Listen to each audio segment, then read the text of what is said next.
సంచలనాల తేనెతుట్టెను తరచూ కదుపుతూ వివాదాలను రాజేసే అగ్రరాజ్యాధినేత ట్రంప్ తాజాగా కొత్త అంశంతో తెరమీదకొచ్చారు.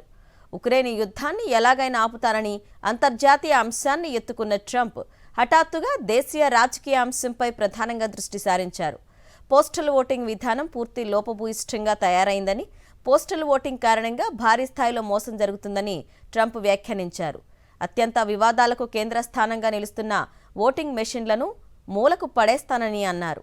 2026లో వచ్చే మధ్యంతర ఎన్నికల్లోపే మెయిల్ ఇన్ బ్యాలెట్ ఓటింగ్ మెషిన్లకు చర్మగీతం పాడుతూ త్వరలోనే కార్యనిర్వాహక ఉత్తర్వులపై సంతకం చేస్తానని ట్రంప్ కుండబద్దలు కొట్టారు.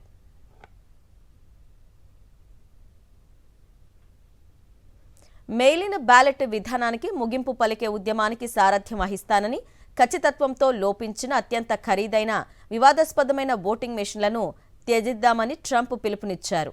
అత్యంత అనువైన, భద్రమైన, సులభతరమైన బ్యాలెట్ పేపర్తో పోలిస్తే ఓటింగ్ మెషిన్ అనేది 10 రెట్లు ఎక్కువ వ్యయంతో కూడిన వ్యవహారమన్న ట్రంప్ బ్యాలెట్ పేపర్తో చాలా వేగంగా ఎన్నికలు నిర్వహించొచ్చని తెలిపారు. మెయిల్ ఇన్ ఓటింగ్ను అనుసరిస్తున్న ఏకైక దేశం అమెరికానే అన్నారు ట్రంప్. భారీ స్థాయిలో ఓట్ల అవకతవకలు వెలుగు చూడడంతో దాదాపు అన్ని దేశాలు ఈవీఎంలకు మంగళం పాడాయని తెలిపారు. 2026 మధ్యంతర ఎన్నికలకు మరింత విశ్వసనీయతను ఆపాదించేందుకు కార్యనిర్వాహక ఉత్తర్వుపై త్వరలో సంతకం చేస్తారని ట్రంప్ స్పష్టం చేశారు.